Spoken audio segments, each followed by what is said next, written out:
বন্ধুর ভালোবাসার ধরন ভালো না হলেও আজকে আমাদের অতিথি হয়ে যে দুইজন বন্ধু এসেছে তাদের বন্ধুত্ব নিশ্চয়ই খুব ভালো। একদম। শুরুটা জানতে চাই আমি আপনাদের। ও মনে হয় আমাকে আগে থেকে চিনতো একটু একটু, কিন্তু আমাদের একদম দেখা হয়েছিল একটা রিয়েলিটি শো এর মাধ্যমে। ও সেখানে পার্টিসিপেট করছিল, আমিও করছিলাম। তো আমি বসে আছি, ও তো লাগাতার ইউকুলেলে বাজাচ্ছে। তো ও এক সময় হঠাৎ করে এসে বললো যে দিদি আপনাকে আমি চিনি, আপনি একটা গান করেন। আর আমার হচ্ছে গান করেন বলতে দেরি আছে, আমার গান শুরু করতে দেরি নেই। তো পরে ও বাজাচ্ছিল, আমি গাচ্ছিলাম। ইনফ্যাক্ট ওই অনুষ্ঠানে মানে প্রতিযোগিতা, তো বিচারক পর্যন্ত এসে আমাদের বলছিল যে তোমরা থামো, না হলে কিন্তু তোমরা গান গাইতে পারবে না স্টেজে, এরকম। ওর পরে পরিচয়, এরপরে তো আসলে ও ঢাকায় চলে আসলো, আমি তো ঢাকাতেই থাকতাম পড়াশোনা শেষ করার পরে। এরপরে আস্তে আস্তে মানে আড্ডা দিতে দিতে দিতে এখন তো আমার ভাই হয়ে গেছে। নিলয়, অ্যাকচুয়ালি আপনি তাকে ঠিক কত আগে থেকে চিনতেন বা কেন তাকে দেখে মনে হয়েছে যে তাকে আমি ইনভাইট করি গানের জন্য? ওকে আমার প্রথম পরিচয়টা হচ্ছে রিয়েলিটি শোর মাধ্যমে হচ্ছে প্রথম পরিচয়। আর ওকে চেনা হচ্ছে আমার 2018 বা 19 থেকে মেবি, যখন হচ্ছে ইসলামীতে ছিল, কুষ্টিয়া ইসলামী বিশ্ববিদ্যালয় ছিল, তখন থেকে ওকে আমি চিনি। তখন হচ্ছে মানে ওর প্রথম যখন গান ভাইরাল হয়, টেবিল থাপটি হচ্ছে যে গানগুলো আওয়ালচান ভাই সহ যে গানগুলো ভাইরাল হয়, তখন থেকে হচ্ছে তার সাথে তাকে হচ্ছে আমার চেনা। তো লাস্ট হচ্ছে তার সাথে আমার পরিচয় হয় হচ্ছে একটা রিয়েলিটি শোর মাধ্যমে আসলে। তো ওখান থেকে হচ্ছে এখন পর্যন্ত আমাদের এই সখ্যতাটা আছে, আশা রাখি এটা থাকবে। আচ্ছা, আমরাও চাই যে আসলে সকল বন্ধুত্ব সবসময় টিকে থাকুক, আজীবন টিকে থাকুক। তো শুরুতেই তো আমাদেরকে মিম একদম আসর জমানোর একটা গান গেয়ে শুনিয়েছে। এবার নীলের কাছে একটা ভিন্ন ধরনের গান শুনতে চাই। আচ্ছা, আমি একটা সিনেমার গান করি, যেটা অনেক আগে গাওয়া শেষ, এখন অনেকে শুনতেছে না, বা অনেক বছর আগে এটা একটা সিনেমাতে গাওয়া ছিল আর কি, মজনু শাল লেখা। তো ওই গানটা করার চেষ্টা করি।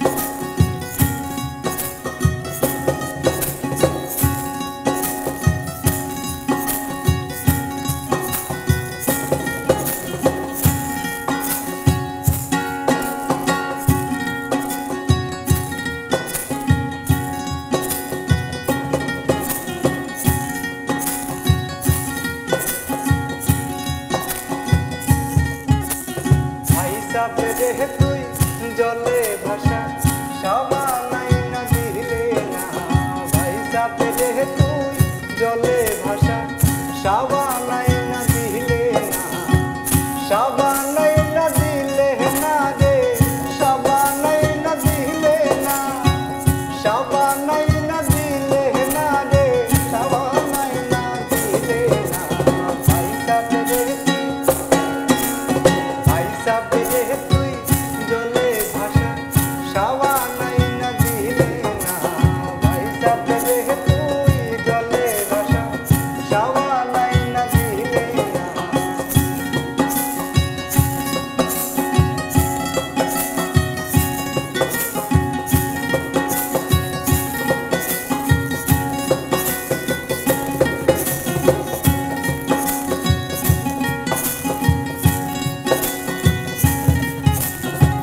সাবান আছে ঘরে ঘরে, বিকায় সাবান বিশুদ্ধবারে, সাবান আছে ঘরে ঘরে, বিকায় সাবান বিশুদ্ধবারে, কার বললে কি সাবানে ভাই রে,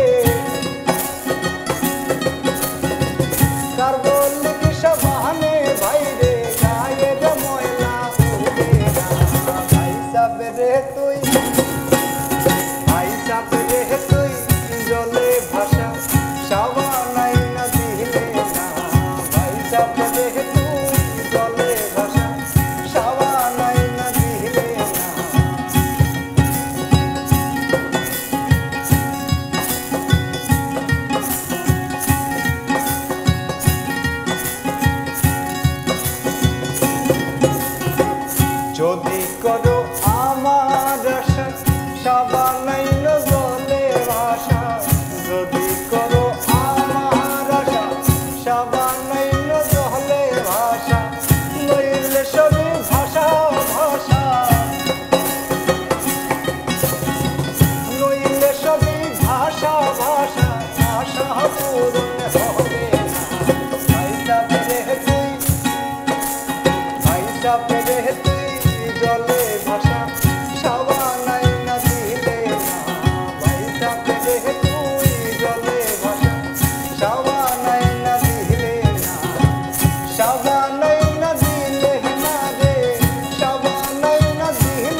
নিলয়, গানে গানে তো আপনি ভাই সাহেবের কাছে আবদার করলেন, হ্যাঁ কিন্তু বন্ধুর কাছে কোনো আবদার করেন?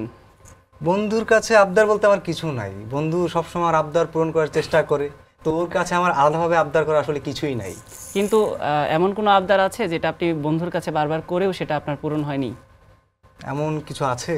আমার মনে হয় না। আমার মনে হয় না, কারণ ওর যখন একটু লো ফিল হয়, স্বাভাবিক ঢাকায় একা থাকে, মাঝে মধ্যে যখন বলে, ও তো ডাকটা দেয় আমাকে দিদি, যখন দিদি বলে তখনই আমি বুঝি যে মাথা কাজ করতেছে না কোনো কারণে, ডাউন। তো তখন আমি যাই, দেখা করি, বা আমরা ঘুরি রিক্সায় বা কোথাও আড্ডা দেই। আর আমাদের আড্ডাটা হচ্ছে এই গান। অনেকে আছে না যে আমরা একটা রেস্টুরেন্ট এক্সপ্লোর করলাম বা নতুন কোনো জায়গায় গেলাম, এরকম কিছু হয় না, আমাদের আড্ডা মানেও গান। ফ্রেন্ডশিপের যে ব্যাপারটা আমার কাছে মনে হয় যে কোনো ধরনের বন্ধুত্ব বলেন, রিলেশনশিপ বলেন, সেটা বাবা মেয়ের হোক, আব্বু, মানে যাই হোক, বোন ভাই যাই হোক, বন্ধু, আমি রিলেশনশিপের ক্ষেত্রে সর্বোচ্চ চেষ্টা করি যে যতক্ষণ না দেয়ালে পিঠ থেকে যায় ততক্ষণ পর্যন্ত আমি সম্পর্ক থেকে সরে আসি না। সো আমার কাছে মনে হয় যে ওর কাছ থেকে সেই সেম লেভেলের ডেডিকেশনটা আমি পাই বলেই আমাদের সিনক্রোনাইজটা হয়, না হলে তো আসলে একসাথে কাজ করা যায় না।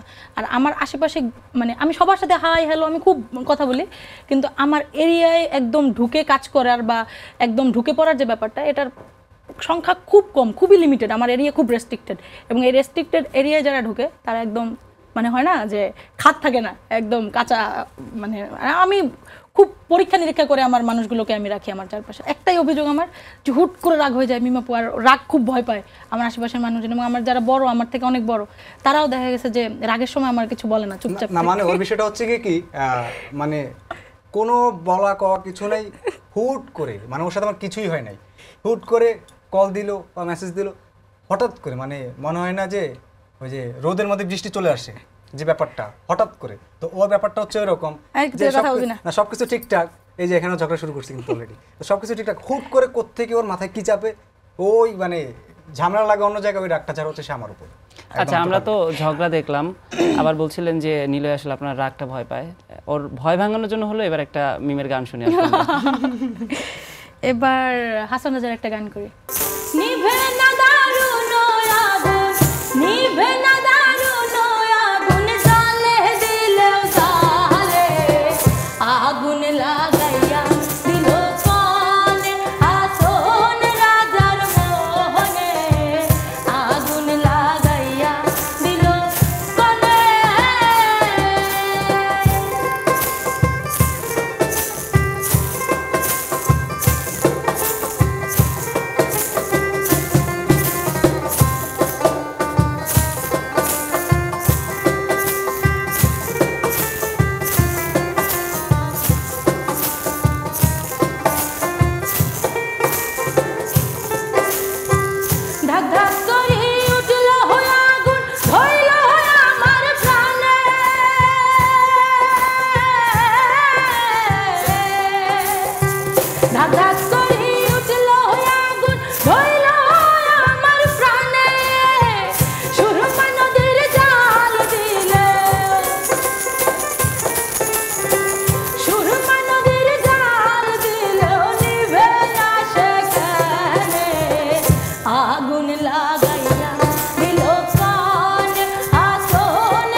এখন তো হাসন রাজা নেই, যদি হাসন রাজা থাকতো তাহলে মিমের গান শুনে তার মনে আগুন লেগে যেতেও পারতো।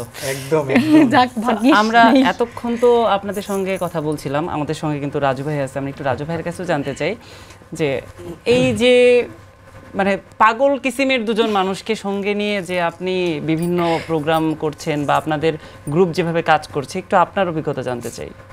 আসলে পাগল বলতে ধরেন আমরা সবাই মোটামুটি একটু হলো পাগল, যাই হোক এর জন্য আমাদের সাথে এত মিল।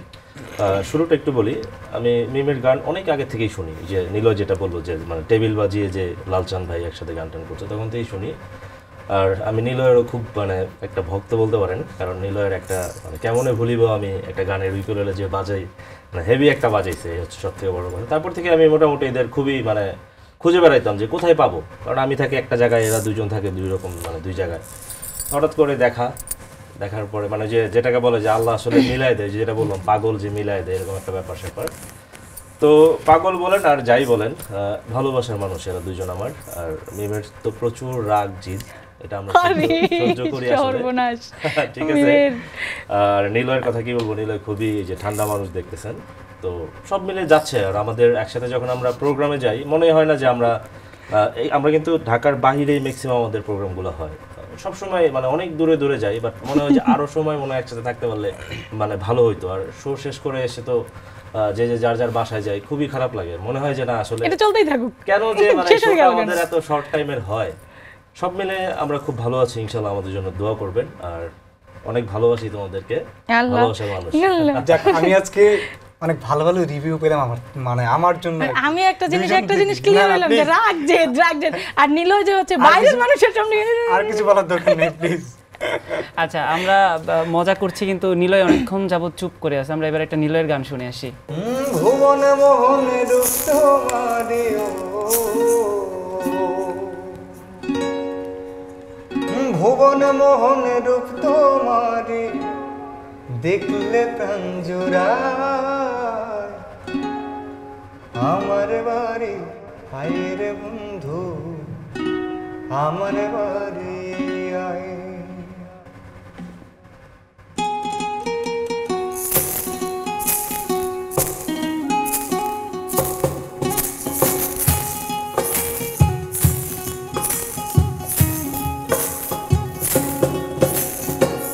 ভুবন মোহন রূপ তোমারি, ভুবন মোহন রূপ তোমারি, দেখলে প্রাণ জুড়ায়। আমার বাড়ি আয় রে বন্ধু, আমার বাড়ি আয়। আমার বাড়ি আয় রে বন্ধু, আমার বাড়ি আয়।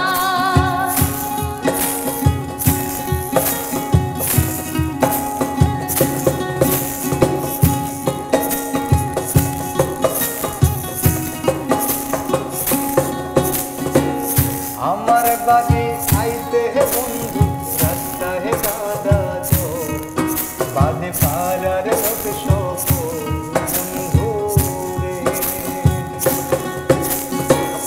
আমার বাড়ি আইতে বন্ধু, রাস্তায় কাদা জল, বাদে পাড়ার লোক সফল বন্ধু রে। আসবে বলে সাদিরা চলো, আসবে বলে সাদিরা চল, ফেলেছি রাস্তায়। আমার বাড়ি আয় রে বন্ধু, আমার বাড়ি আয়।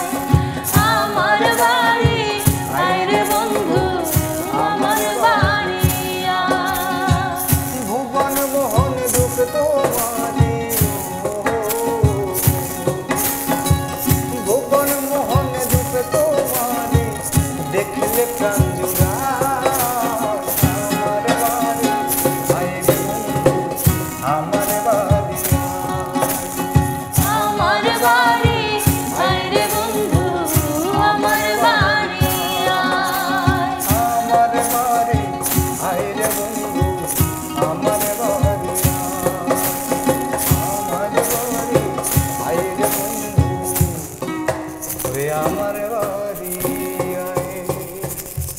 এই যে দুই বন্ধু একে অপরকে আমার বাড়ি আয়, বাড়িতে যে নিমন্ত্রণ আপনারা দিচ্ছেন, কিন্তু মিমের বাড়ি নিয়ে কিন্তু অনেক ধরনের আলোচনা হয়, হ্যাঁ, অনেক, আলোচনা সমালোচনা হচ্ছে। সেটা কেন মিম? আচ্ছা, এখানে বাড়ি নিয়ে প্রশ্ন করলে আমি একটু কনফিউজড হয়ে যাই। আসলে আমার যে অরিজিনাল যে বাড়ি সেটা হচ্ছে গোপালগঞ্জ, আমার দাদার যে মেইন বাড়ি। তো আমার দাদা ওসি ছিলেন, সেই চাকরির সুবাদে তিনি আবার জমি কিনে বাড়ি করেন হচ্ছে কুষ্টিয়াতে। ঠিক আছে, আমার কাকা ফুপিরা সবাই ওখানেই বড় হয়েছে, ওখানেই মানুষ হয়েছে। কিন্তু আমার জন্ম বেড়ে ওঠা আবার বরিশালে, কারণ আমার বাবা মা জব করে হচ্ছে বরিশালে। এখন বাড়ির বিষয়ে প্রশ্ন করলে আমি যে আসলে কোথায় বাড়ি বলবো এটাই, কারণ গোপালগঞ্জ বললে কুষ্টিয়ায় আমি থেকেছি, যেহেতু আমি ইসলামী বিশ্ববিদ্যালয়ে পড়াশোনা করেছি। ওখানের মানুষজন একটা, হ্যাঁ তোমার দাদা বাড়ি কুষ্টিয়া, তুমি এটা বলো না কেন? আর বরিশালের মানুষজন তো পুরো আমার বিপরীতে চলে যায়, যে তুমি জন্ম বেড়ে ওঠা এখানে, তুমি বাড়ির কথা বললে গোপালগঞ্জ বলো, কুষ্টিয়া বলো, বরিশাল বলো না কেন? আসলে আমি খুব কনফিউজড, এই জন্য আমি বাড়িটা সবসময় ভেঙেই বলি যে আমার বাড়ি এরকম। যেহেতু বরিশালে বেড়ে ওঠা, বরিশালের ভাষাই শুনি, আমার তো এই ভাষায় শুনতে ভালো লাগছে না। আমি বরিশালের ভাষা আমিও পছন্দ করি, এবং আমি ম্যাক্সিমাম টাইম কিন্তু আঞ্চলিক কথাই বলি। এটা খুব আচ্ছা মিম, আপনি আপনার সম্পর্কে আমাদেরকে কিছু বলুন, যেটা পুরোটাই বরিশালের ভাষায় হবে। ওমর সুবহানাল্লাহ। মোর সম্পর্কে আসলে হেরম বাইলে বলার কিছু নাই। মোর সম্পর্কে সবাই মোটামুটি সব কিছু জানে, আর আমি প্রশ্ন করলে মুই কইতে পারবো, হ্যাঁ স্যার আসলে মুই এরকম কিছু করতে পারবো না। তো আপনি তো এই দিকের সব অঞ্চলে নিজের জায়গা করে নিয়েছেন, উত্তরবঙ্গের দিকে আপনার কোনো পরিকল্পনা আছে কিনা? না, ও বেশি দূর, ওমে যাওয়া যাবে না, বেশি দূর, একেবারে বেশি দূর। আর পেলেনেও যদি 1 ঘন্টা লাগে, হ্যাঁ হয়, হ্যাঁ কি হয় রাজু ভাই কক, সম্ভব না।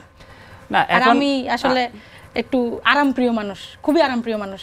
না, আপনার জন্ম এক জায়গায়, বেড়ে ওঠা এক জায়গায়, পড়াশোনা এক জায়গায়, তো জন্ম বেড়ে ওঠা এক জায়গায়, না, বিয়েটা তো বাকি আছে, সেটা কেন এই দিক অঞ্চলে না? হেলে বরিশালে মানুষের লাগে একটা বেমিনি করা হয়ে যাবে না, একবারে ছোট কাল হইতে জন্ম হেই নে, বাইরে ওটা হেই নে, আমি যদি বিয়েটা আরেক জায়গায় করি, হেলে বরিশালে মানুষ মরে থুইবে, এদিক কোপাইবে না। মানে তুই বরিশালে থাকতে চাচ্ছিস, বিয়েটা বরিশালে করতে চাচ্ছিস? মনে লয় পিডাইয়া গিরাদি সুডাইয়া এইয়া বলে সহ্য হরে কেমনে, একবার একটু পড়তি তুই মোর হোমে হোমে, একবার একটু কইতি আইয়া হোমে।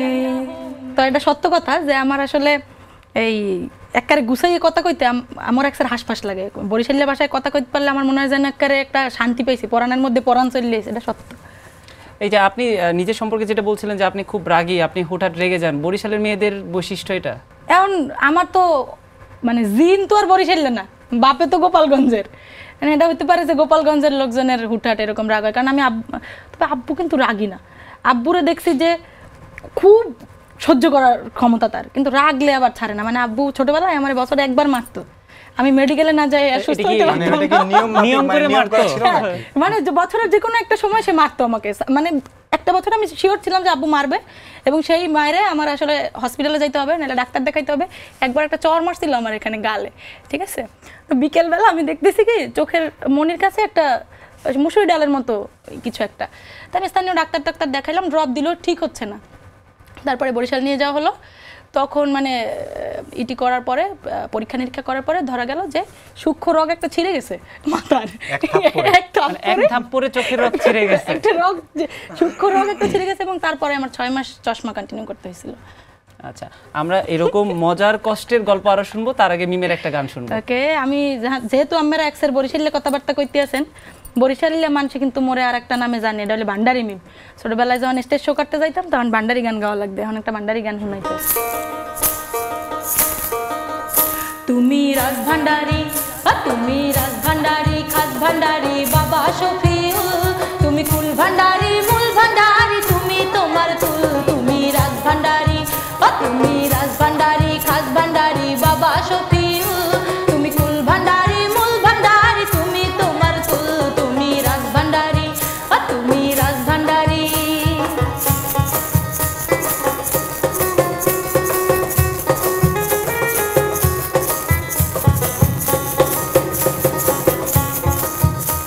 তুমি মাছ ভান্ডারি, হিজিকি দিশারি, এত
তুমি রাজভান্ডারি খাস ভান্ডারি